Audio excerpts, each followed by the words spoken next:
এই পঙ্গুর বাচ্চা পঙ্গু, তোর সমস্যা কি রে? হ্যাঁ কি হয়েছে? এত সবসময় ও করস কি লাগা? তোর জন্য কি ঘরের মধ্যে একটা কাস্টমার আমি শান্তি পাবো না? একটু ভালো করে সময় কাটাতে দিবি না? সারাক্ষণ করতেই থাকোস। আর বেড়া মানুষ হইয়া পরে আমার লোকে ভালো করে সময় কাটায় না, একমাত্র তোর কারণে, তোর সব শব্দের কারণে। আসো। দাঁড়াও, কি সমস্যা? এটা কে? ও আচ্ছা, আপনাকে তো বলা হয় নাই। ও হচ্ছে আমার মামাতো ভাই। আমার মামাতো ভাই আমাদের বিয়ের মধ্যে আসেনি তো, এর জন্য আপনি দেখেন নাই, চিনতে পারেননি আর কি। হ্যাঁ, তোমার বিয়েতে তো কেউ আসে নাই, খালাতো ভাই, মামাতো ভাই, চাচাতো ভাই, এখন সব আসতেছে, তাই না? যেই আমার ছেলেটা পঙ্গু হয়েছে আর তোমার একজনের পর একজন আসা শুরু করছে। দেখো বৌমা, প্রত্যেকদিন এরকম লোক আনা আমার কিন্তু পছন্দ না। মা, আপনি কিন্তু ভুলে যান না, এটা কিন্তু আমারও শ্বশুর বাড়ি। আমার শ্বশুর বাড়িতে আমার দুই একজন মেহমান আসবে, এটাই তো স্বাভাবিক, তাই না? আর ওর সাথে রাস্তায় দেখা হয়ে গিয়েছে, ও বলল যে আমার শ্বশুর বাড়িটা দেখবে, আর আমার বাসার সামনে দিয়ে যাচ্ছিল, এর জন্য আমি আর ফেরাতে পারিনি, আমি নিয়ে আসছি। আমার আত্মীয় স্বজন পরিচিত মানুষ কোথায়, আপনি একটু সেবা যত্ন করবেন, ওদের আপ্যায়ন করবেন, সেটা না করে আপনি উল্টা আমার সামনে দাঁড়িয়ে ওকে অপমান করতেছেন। এগুলো কিন্তু একদম উচিত না মা। দেখো বৌমা, কাকে সেবা যত্ন করতে হবে আর কাকে আপ্যায়ন করতে হবে সেটা আমি ভালো করেই বুঝি। আমি ছোট বাচ্চা না, ফিডার খাই না। দেখেন আন্টি, আপনি মর্যাদা বজায় রাখেন, বুঝছেন? আপনি কার সাথে কথা বলতেছেন আপনি একটু টের পান নাই। আপনার বাসার মাঝে একজন মেহমান আসছে, আর মেহমানরা আপনি অপমান অপদস্থ করছেন, এটা কি পাইছেন? হ্যাঁ, আপনাদের কোনো ভদ্রতা নেই? আরে তুই কাকে কি বলছিস? অশিক্ষিতরা আবার ভদ্রতা বজায় রেখে কথা বলতে পারে? এরা ভদ্রতা কি জিনিস সেটা কি জানে? বৌমা, মুখ সংযত করে কথা বলবা। আচ্ছা, না বলে কি করবেন? কি আর করব, তুমি তো আর আমার হাতের মধ্যে নাই। তোমার যখন যা খুশি তুমি সেটাই করবা, তোমাকে বলেও তো লাভ নাই, শুধু শুধু আমি মুখটা নষ্ট করি। দেখেন, আপনাকে আমি বলিনি আমার কোনো পার্সোনাল বিষয় আপনি নাক গলাবেন। আপনাকে আমি 100 দিন বলছি না আপনার ছেলে পঙ্গু হয়ে পড়ে আছে। আমার স্বামী আমাকে কিছু বলেন আর আপনি কেন শাশুড়ি বলতে আসছেন? আপনি কি আপনার ছেলেকে দেখেন? দেখেন তো আর না। একে তো ছেলেকে দেখেন না, ছেলের বউ কখন কি করতেছে, কখন কোথায় যাচ্ছে, কার সাথে কথা বলতেছে, এগুলো তো ঠিকই খেয়াল রাখেন। কেন ছেলের বউর পিছনে না লাগলে কি আপনার পেটের ভাত হজম হয় না? আমার যা ইচ্ছা আমি তাই করবো। আপনি নেক্সট আমার পিছু যদি লাগেন তাহলে কিন্তু বাড়ি থেকে ঘর ধাক্কা দিয়ে বের করে দিব। এই চল তো ভাইয়া। শোন, তুই কি আমার কেন অপমান করতেছিস? আমি যা আগে জানতাম তোর একটা শাশুড়ি করে তোর চাও, তাহলে জীবন এখানে আসতাম না। ঠিক আছে, আমি চলে যাই। আরে অপমান কোথায় হলি? আমি তো তোর সামনে অপমান করে দিলাম। এখন চল, এখানে বেশি সময় না থেকে আমরা একটু গল্প গুজব করে আসি। ফালতু। অপমান বোধ থাকলে তো অপমানিত হবা। কি যে অপমান বোধ আছে সে তো আমি ভালো করেই বুঝতে পারছি। অসহ্য হয়ে গেলাম, বাড়ির মান সম্মান বলতে আর কিছু থাকলো না।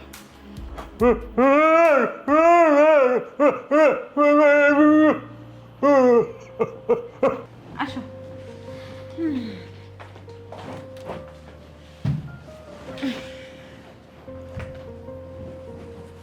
ভালোই বুঝি কামাই হইতেছে, তাই না?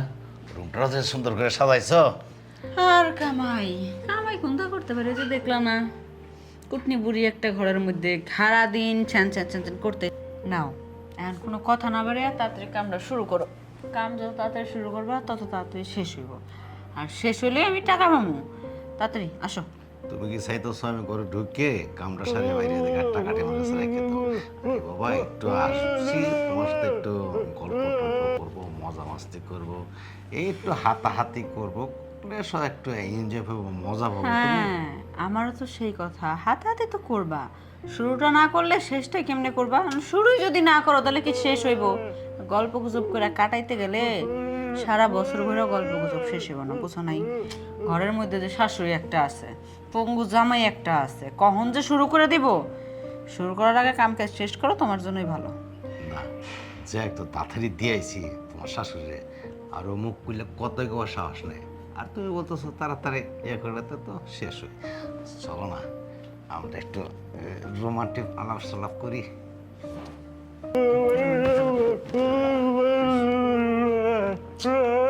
এই রে, এই রে তামায় তুই আসছে, এটা চিল্লাফিলি ভালো লাগে না। যাও, না হলে তোমার এখানে কোনোদিন আসবো না, বুঝছো? এ তো চিল্লা চিল্লি গেলে বে বে বে বে বে, এই কি পাইছে এটা?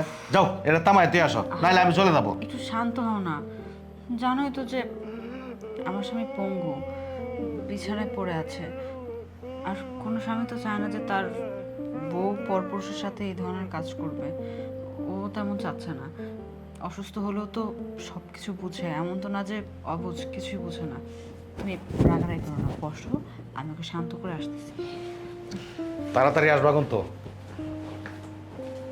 আমার কিন্তু আর ভালো লাগতেছে না।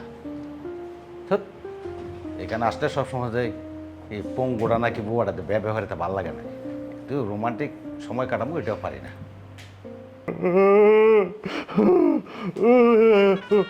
এই পঙ্গুর বাচ্চা, পঙ্গু, তোর সমস্যা কি রে? হ্যাঁ, কি হয়েছে? এত সবসময় ও করস কি রে? ও করস কি রে? তোর জন্য কি ঘরের মধ্যে একটা কাস্টমার আমি শান্তি পাবো না? একটু ভালো করে সময় কাটাতে দিবি না? সারাক্ষণ উ করতেই থাকোস।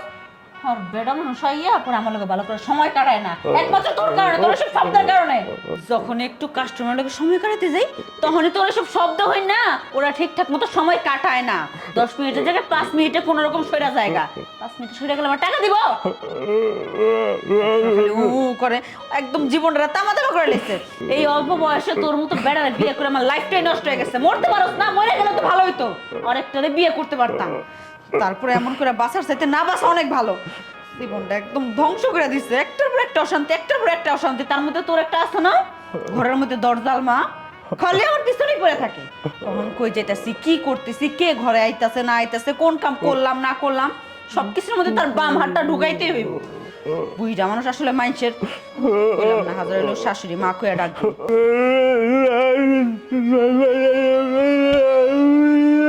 এই একটু থাম থাম, আমার মনটায় চাই মাঝে মাঝে তোর গলাটার মধ্যে চিবিতে মেরে ফেলতে পারতাম আমি।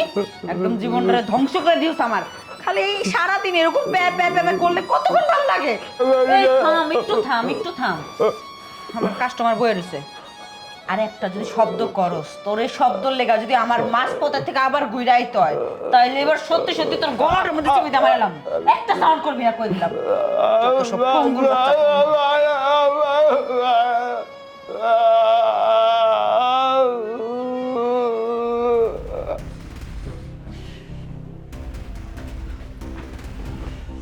আসছো?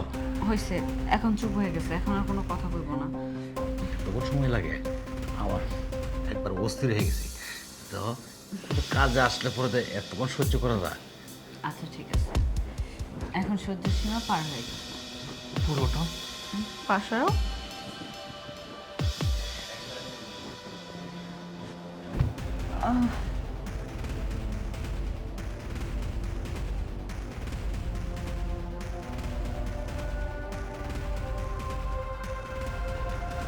আসেন।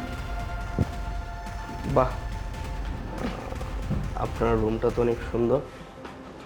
হ্যাঁ, আপনি তো আজকে নতুন, এর জন্য জানেন না। আমি মোটামুটি যাই করি না করি, আমার রুমটারে পরিপাটি করে রাখার চেষ্টা করি।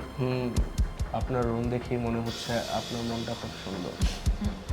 আর মনটা সুন্দর কিনা সেটা জানি না, কিন্তু সকলকে খুশি করার চেষ্টা করি সবসময়। আমার না এখানে আসার ইচ্ছা ছিল না, বাট অভিজ্ঞতার জন্য এসেছি। আচ্ছা ঠিক আছে, তাহলে অভিজ্ঞতা যে কাজটা করলে হবে সেটা শুরু করেন, কারণ বেশি দেরি করলেই ঝামেলা, বেশি দেরি করা যাবে না। আসুন।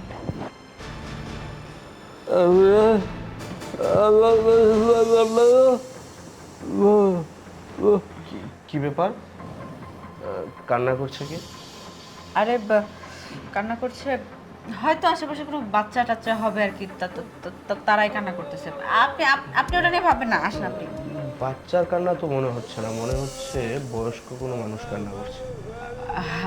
আচ্ছা আপনি বসুন, আমি দেখে আসি কে কান্না করছে। আরে না, কি বলতেছেন, এটা আমার বাসা, আপনি কি করে চিনবেন? আপনি এখানে বসেন, আমি শান্ত করে আসতেছি। আপনি আপনি বসেন Please. বসেন বসেন।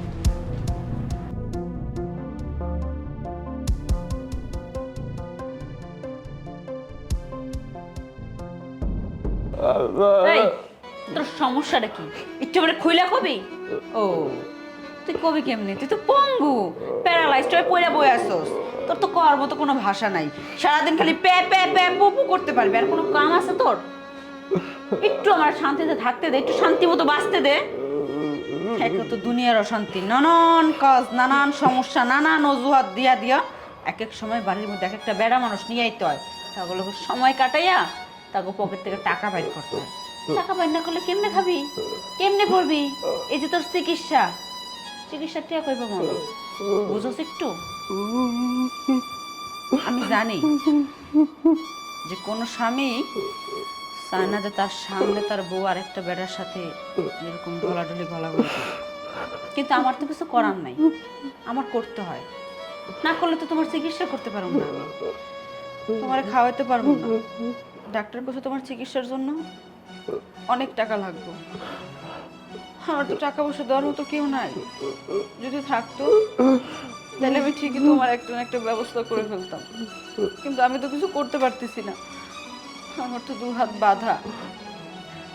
তুমি একটু শান্ত হও। সবসময় যদি এরকম চিৎকার চেঁচামেচি করো, ঘরের মধ্যে কোনো বেড়া মানুষ আসে ঠিকঠাক মতো আমার তো সময় কাটাইবো না। আরো সময় কাটাইতেছে নানান কথাবার্তা কয়, ঠিকঠাক মতো সময়ও কাটায় না। শুধু এরকম চিল্লাচিল্লি করো দেখা। এরকম চিল্লাচিল্লি হই না কোনো পরপুরুষ আমার সাথে সময় কাটাইবো? কেউ বুঝো না কেন? একটু বোঝার চেষ্টা করো, একটু চুপ থাকো। আজকে আমি যা করতে সব তোমার জন্য করতেছি। আমি তো ইচ্ছাকৃত ভাবে এই লাইনে আসি না, এই কাজগুলো তো এমনি এমনি করতেছি না, আমি তোমার জন্য করতেছি যাতে তোমার চিকিৎসা করতে পারি, তুমি খুব তাড়াতাড়ি সুস্থ হয়ে যাও। তুমি বুঝো না কেন? আর কোনো শব্দ করো না। যে লোকটা আছে ওই লোকটা আমি বিদায় দিয়ে আইতেছি, তারপর তোমার লাগে সুন্দর করে আমি কথা বলবো। তোমার সমস্যাটা কি তুমি তখন আমার কইলা কইও, আমার বোঝানোর চেষ্টা করো। এখন আর একটা সাউন্ড করো না, আল্লাহর রাস্তায় আর কোনো সাউন্ড করো না তুমি।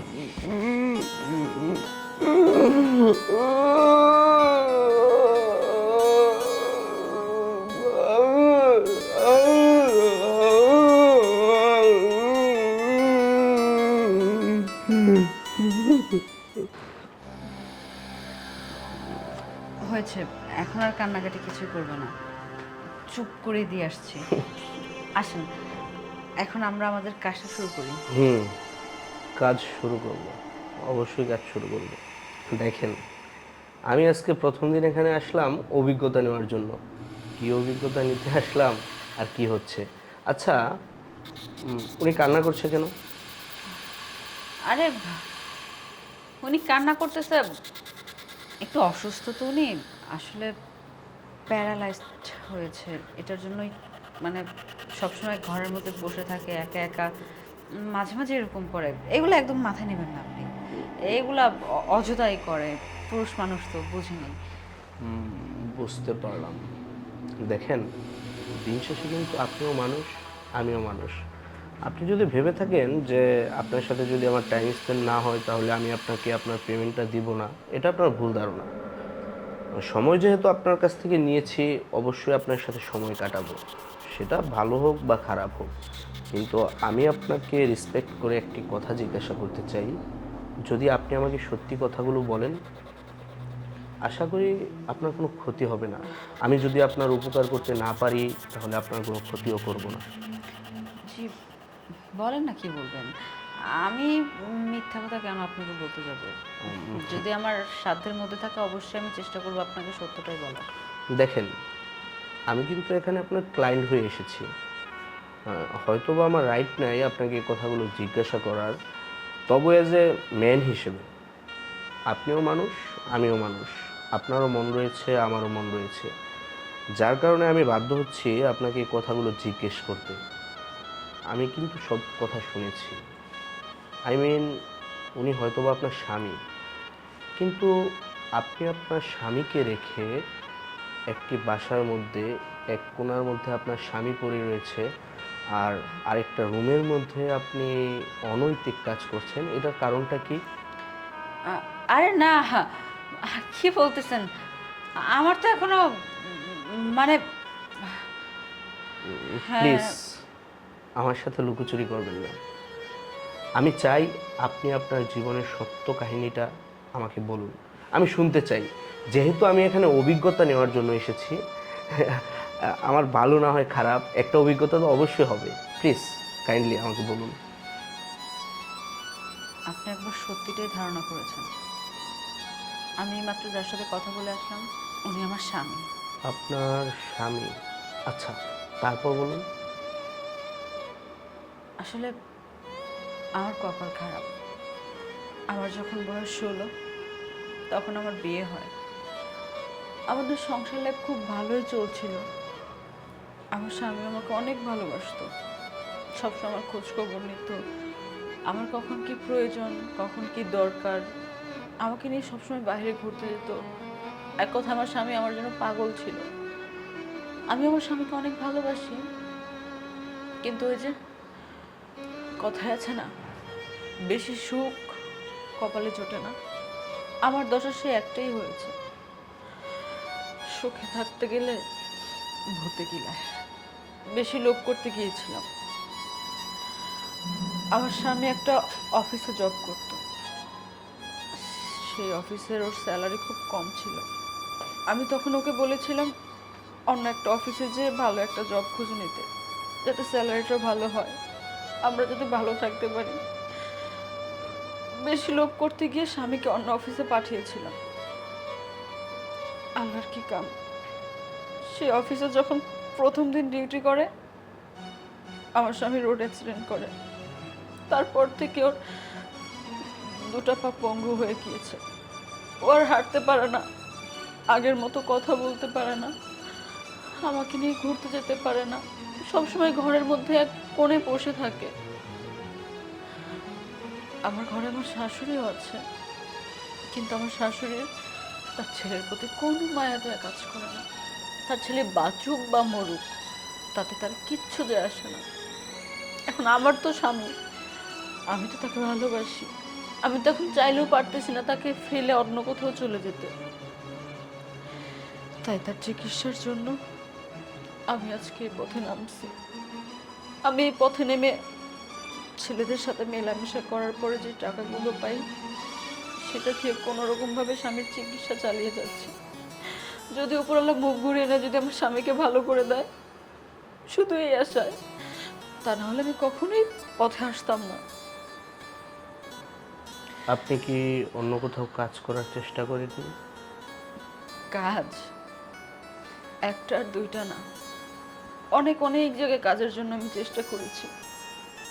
গার্মেন্টসে গিয়েছি, মানুষের বাসায় বাসায় কাজ করার চেষ্টা করেছি, কিন্তু সব জায়গায় না কেউ আমাকে কাজে রাখেনি। বিনিময়ে কি চেয়েছে জানেন? আমার দেহ, আমার ইজ্জত। আমি যেখানে কাজের জন্য গিয়েছি সবাই আমার ইজ্জতের দিকে হাত তুলতে চাইছে, সবাই আমাকে চাইছে ভোগ করার জন্য। আমি তখন চিন্তা করলাম, যেহেতু আমার ইজ্জত বিক্রি করতে হবে, তাহলে এত কম টাকায় কেন আমি আমার ইজ্জত বিক্রি করব? আমি আমার ঘরে বসে নিজের ইজ্জত বিক্রি করব, বিনিময়ে স্বামীর চিকিৎসা করব, অনেক টাকা ইনকাম করব। যদি ইজ্জত বিক্রি করতে হয়, ওই ছোট জায়গায় কেন নিজের ইজ্জত বিক্রি করব? নিজের ঘরে বসে বড় জায়গায় ইজ্জত বিক্রি করব, যাতে 2 টাকা বেশি ইনকাম করতে পারি, আমার আমার পঙ্গু স্বামীটার চিকিৎসা করতে পারি। থামেন আপনি। আপনার কথাগুলো শুনে শুধু আপনাকে আমার কাছে অসহায় মনে হচ্ছে না। যেহেতু আমি একটা খারাপ মেয়ের কাছে অভিজ্ঞতা নেওয়ার জন্য এসেছি, ওই উপরওয়ালা আমাকে আপনার কাছে পাঠিয়েছে। আর আজকে আমি কি অভিজ্ঞতা নিলাম জানেন? একজন স্ত্রী তার স্বামীকে কতটা ভালোবাসলে সে এই কাজটা করতে পারে। আপনি কিন্তু চাইলে অন্য একটা জায়গার মধ্যে বিয়ে করে আপনি সুন্দর একটা সংসার করতে পারতেন, কিন্তু আপনার স্বামীকে কে দেখবে, আপনার স্বামী কি করবে সেটা ভেবে আপনি আজকে খারাপ কাজে লিপ্ত হয়েছেন। আমি কথা বাড়াতে চাই না, জ্ঞানের কথা সবাই বলতে পারে, কিন্তু সহযোগিতার হাত সবাই বাড়িয়ে দিতে পারে না। আজকে থেকে আপনার এবং আপনার স্বামীর সম্পূর্ণ দায়িত্ব আমি নিতে চাই, যদি আপনার ইচ্ছা থাকে। কারণ আল্লাহ তাআলা বলেছেন যে তুমি তাকে সহযোগিতা করো, কিন্তু অন্য কেউ যেন তা না জানে। আমি যদি আপনাকে সহযোগিতা করি, আমি চাই না আপনি অন্য কাউকে এটা বলেন। আপনি এই বাসার মধ্যে থাকবেন, 3 বেলা খাবেন, আর আপনার স্বামীকে সেবা যত্ন করবেন। এই টাকা কোথা থেকে আসছে, কে দিচ্ছে, দয়া করে এটা কাউকে প্রকাশ করবেন না। কিন্তু ভাইয়া, এটা কি একদম ঠিক হবে? কেন ঠিক হবে না? আল্লাহ তাআলা কি বলেছেন? যে তুমি তাকে সহযোগিতা করো যে অসহায়, যার কেউ নেই। আপনার তো আছে, তবু আপনি অসহায়। আপনার স্বামী আছে কিন্তু সে পঙ্গু। আমি চাই আপনাকে সহযোগিতা করতে, আর আমি চাই না আপনি এই সহযোগিতার কথা অন্য কাউকে বলুন। আর যদি কোনোদিন বলেন, তাহলে যেন এই সমাজের মানুষ বুঝতে পারে, শিখতে পারে, মানুষ মানুষের জন্য, জীবন জীবনের জন্য। আপনি একদম চিন্তা করবেন না, আমি এ কথা কাউকে বলবো না।